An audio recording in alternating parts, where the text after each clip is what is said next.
Machilipatnam NH65 పక్కన కేవలం 13,000కే గజం. Sunny sands gated Vilas KBP developers. BSNL బిగినింగ్లో ఉంది. కొంతమందికి మీరు ఇక్కడ ఉండేవాళ్ళకి ఒక ఐడియా ఉండాలి. అప్పుడు ordinary call, emergency call, lightning call. ఎవరన్నా లైట్నింగ్ కాల్ బుక్ చేస్తే ఒక వారం తర్వాత వచ్చేది. నేను మా అబ్బాయి అమెరికాలో చదివాడు.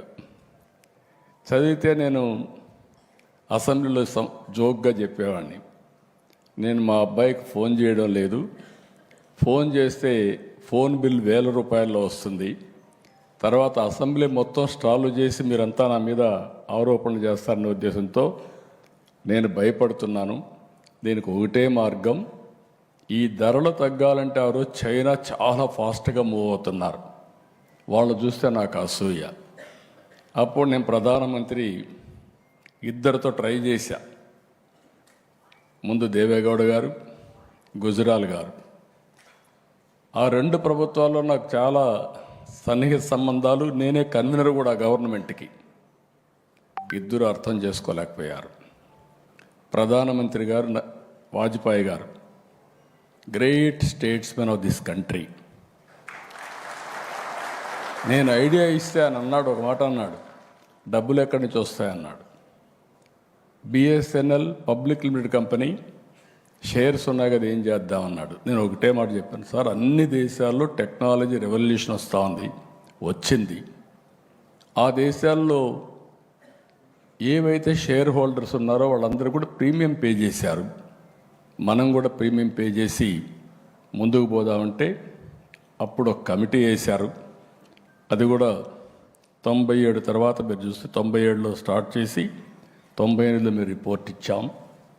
ఆ రిపోర్ట్ బేస్ చేసుకొని ఈరోజు డీరెగ్యులేషన్ తీసుకొచ్చాం. I'm proud of it. ఆ రోజు తీసుకున్న నిర్ణయం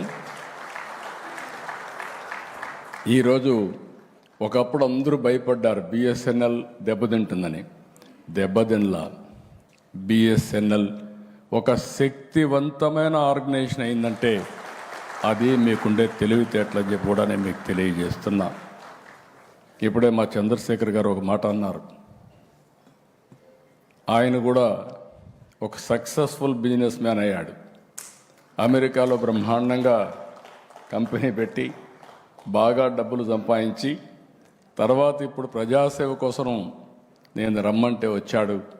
ఐఎమ్ ప్రౌడ్ ఆఫ్ హిమ్. ఒక్క చంద్రశేఖర్ గారే కాదు, నేను ఆ రోజు చెప్పింది ప్రతి ఒక్కరికి ఒకటే మాట చెప్పాను, మనం జాబ్ వర్క్ చేస్తున్నాం యాజ్ ఆన్ టుడే. అది కాదు మనం చేయాల్సింది. డబ్బులుండేది ప్రోడక్ట్స్లో ఉన్నాయి. కాబట్టి మీరు ఆలోచించండి. మనకు శక్తి లేక కాదు, మనం ఆలోచించాలి అని చెప్తే పెద్ద పెద్ద ప్రోడక్ట్లు తయారు చేయలేకపోయారు, కానీ బ్రహ్మాండమైన ఎంటర్‌ప్రెన్యూర్స్ అయ్యారు. ఈరోజు IT రంగం అంటేనే భారతదేశం ప్రపంచంలోనే ఇండియన్స్ మొత్తం శక్తివంతమైన ఇండియన్స్గా తయారయ్యారంటే బికాస్ ఆఫ్ టెక్నాలజీ. ఇక్కడికి వచ్చినప్పుడు ఈరోజు 4G ప్రధానమంత్రి గారి దూరదృష్టి, విజన్. బిగినింగ్లో అందరూ అనుకున్నారు make in India, digital India. అదే సమయంలో ఆత్మ నిర్భర్, సెల్ఫ్ రిలయన్స్ ఇవి మాట్లాడితే ఇది సాధ్యమా అనుకున్నారు. కానీ ఈరోజు మీరు చూసినప్పుడు ఫస్ట్ టైం మనం కోవిడ్ సమయంలో వ్యాక్సిన్ తయారు చేస్తే 100 దేశాలకు కోవిడ్ వ్యాక్సిన్ ఇచ్చిన ఘనత ప్రధానమంత్రి గారిది.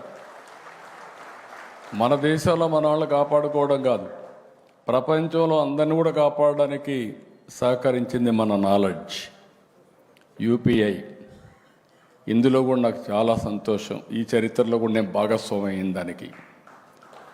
ప్రధానమంత్రి గారు డిజిటల్ కరెన్సీ మీద ఒక రిపోర్ట్ ఇమ్మంటే ఆ రోజు నేను అందరు చీఫ్ మినిస్టర్స్ ఒక కమిటీ వేస్తే ఆ కమిటీ పనిచేసి ఆ రిపోర్ట్ ఇచ్చాం. అప్పుడే ఆవిర్భవించింది UPI. దాన్ని ఈరోజు మీరు చూస్తే మనం కాకుండా ఫ్రాన్స్, సింగపూర్ కూడా మన యూపీఐని అడాప్ట్ చేసుకునే పరిస్థితికి వచ్చారు. మొన్న వరకు వేరే ప్రోడక్ట్లు మనం వాడేవాళ్ళం, ఈరోజు మన ప్రోడక్ట్ని వేరే దేశాలు వాడే పరిస్థితికి వచ్చారు. సుమన్ టీవీలో మీ పర్సనల్ అండ్ బిజినెస్ ప్రమోషన్స్ కోసం కింది నెంబర్కి కాంటాక్ట్ చేయండి. డ్రగ్స్, గంజాయి లాంటి చెడు వ్యసనాలకు దూరంగా ఉండండి. తాత్కాలిక ఆనందం కోసం జీవితాలని నాశనం చేసుకోవద్దు. డ్రగ్స్ విక్రయాలు, దందాలు నిర్వహిస్తే 180059996969 టోల్ ఫ్రీ నంబర్ కి కాల్ చేయండి. డ్రగ్స్, గంజాయిని నిర్మూలిద్దాం, భవిష్యత్తును కాపాడదాం.